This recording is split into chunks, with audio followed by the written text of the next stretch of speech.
magsitayo ang lahat para sa ating panalangin. Seba, maaari ka pa pumunta sa unahan para manalangin.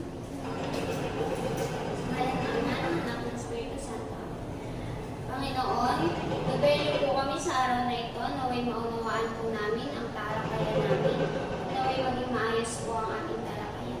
Yun lamang po. Amen. Okay, maraming salamat, Seba. Magandang umaga sa inyong lahat. Magandang umaga din po. Ngayon, maaari ko malaman ni Ma'am kung may lumiban sa ating klase. Yes, Arch? Kinagagala ko pong wala pong lumiban sa aming klase ngayon. Magaling. Okay, nagsikain naman lahat? Opo! Okay, magaling. Ngayon, may babasahin si teacher sa pinamagatan na pangarap.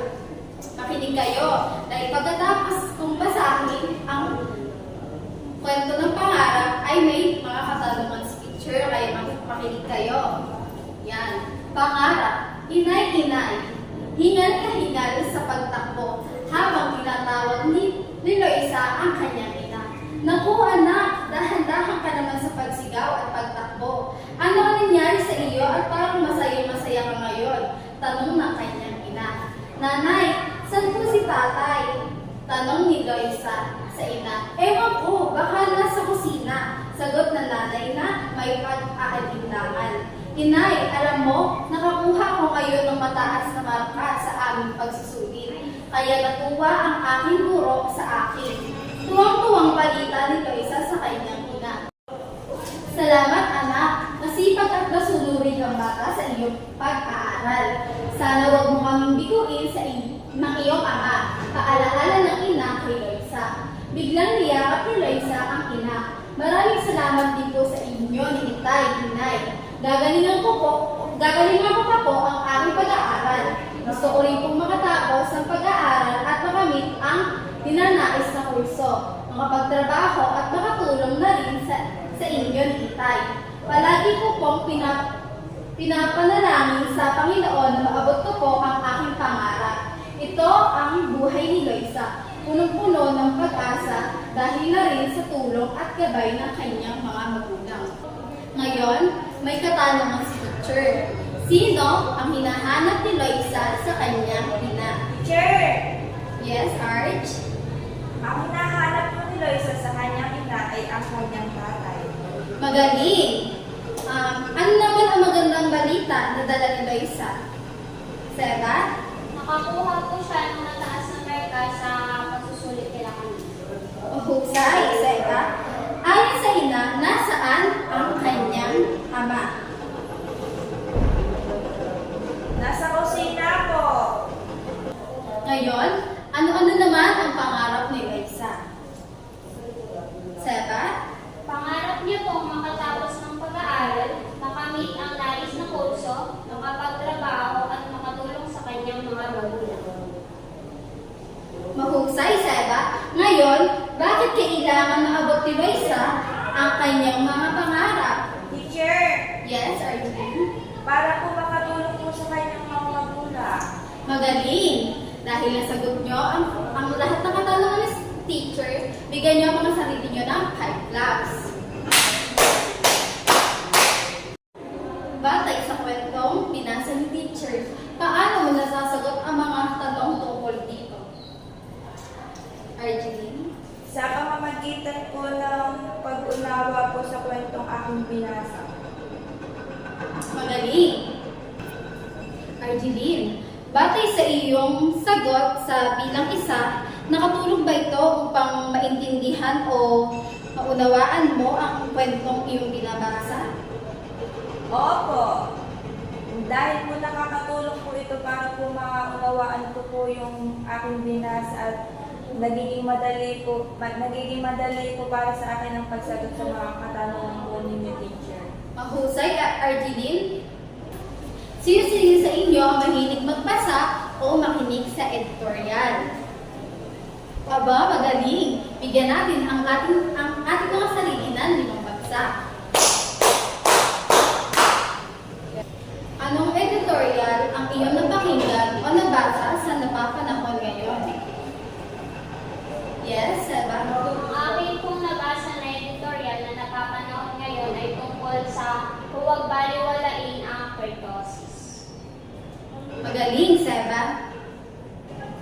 Ngayon, paano nyo naman na isasalaysay ang mga tanong dito? Sige. Sa pamamagitan ng pag-unawa sa editorial na nabasa o napakinggan. Wow, napakahusay naman ni Seba. Ngayon, tingnan ang larawan at sagutin ang katanungan ni Ma'am. Ngayon, anong bahagi ng pahayag ang nasa larawan? Seba? Sa akin, bahagi po siya ng pahayagang editorial. Mahusay. Ngayon, anong nais ipabatid ng may akda sa larawan?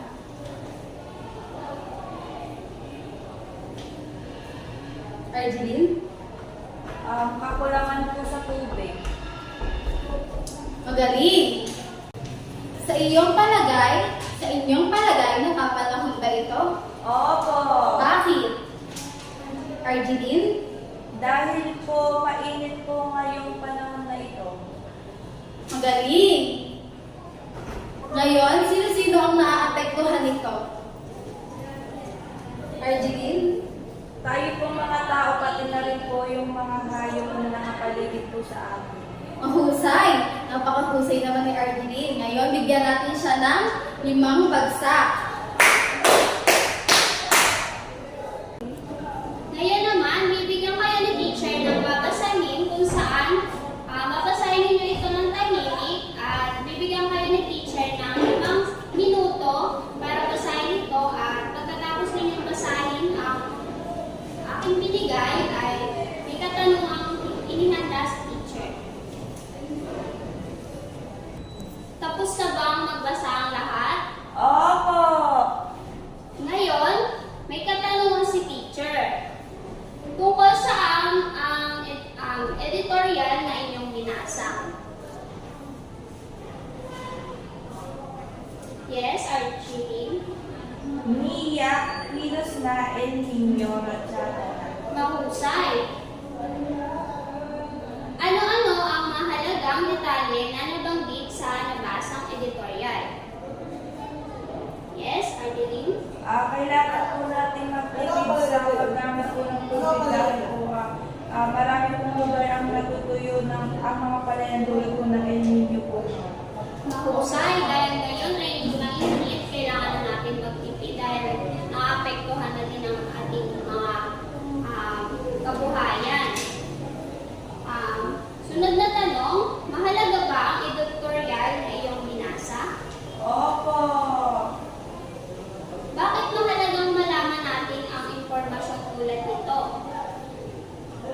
Yes, Arlene? Opo, para po malaman po natin kung ano po yung mga nangyayari po sa ibang lugar at para rin po maging handa tayo sa mga mangyayari po sa ating lugar. Magaling! Mahusay ang inyong mga sagot. Bigyan ninyo ang bawat isa ng 5 bagsak. Alam niyo ba na ang inyong binasang teksto ay isang editorial o pangulong tudling? Naglalaman ito ng pananaw o kuro-kuro ng isang editor sa isang pahayagan kung saan maaari itong patungkol sa politika, sining, edukasyon at iba pa. At ang editorial din ay maaaring isang utak ng ating pahayagan. Isasalaysay mo ang isang editorial sa pamamagitan ng paglalahad ng detalye kung saan nasasagot mo ang tanong na ano, saan, sino, kailan, bakit at paano. Ngayon naman, para sa iyo o para sa inyo, ano ang opinion? Yes, Arlene? Para po sa akin, ang opinion ko ay sariling pananaw po sa mga bagay-bagay po. So, mahusay. So, ang opinion ay paglalahad ng pananaw o puro-puro lamang at walang ebidensyang inilalahad.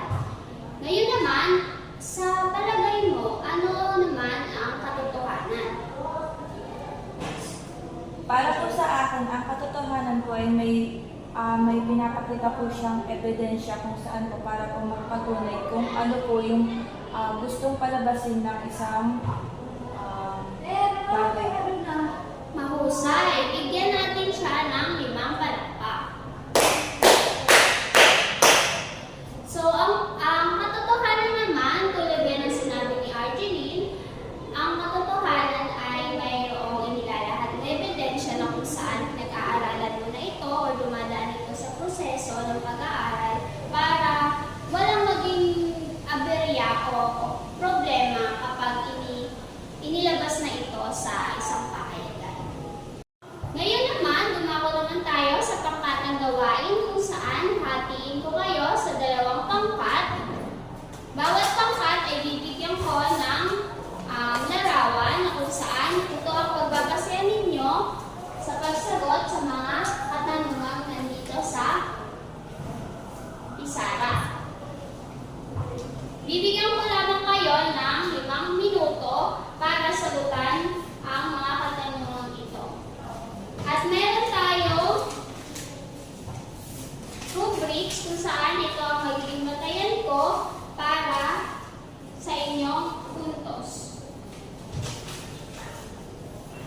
Rubrics. Oras, 5 puntos. Partisipasyon, 5 puntos. Kaisipan, 5 puntos.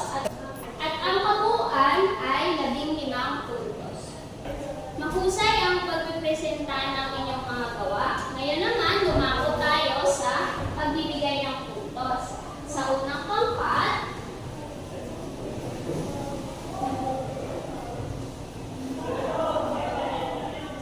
maaga silang natapos sa kanilang paggawa. Bibigyan ko sila ng 5 puntos. Sa partisipasyon naman, nakita ko sila na nakikisang lahat sa kanilang pangkat at nagbibigay sila ng mga informasyon. So, bibigyan ko sila ng 5 puntos. Sa kaisipan naman, naibigay naman lahat ng mga sagot sa bawat katanungan, bibigyan ko sila ng 5 puntos. Ang kabuuan ay 15 puntos. Bigyan natin sila ng 5 bagsak. So, dumako naman tayo sa pangalawang pangkat.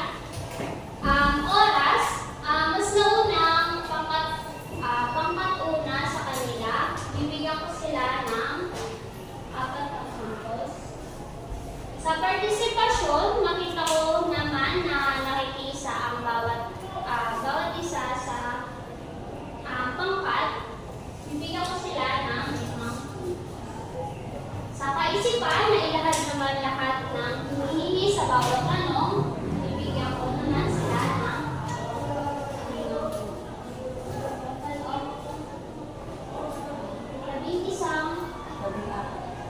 14 na puntos.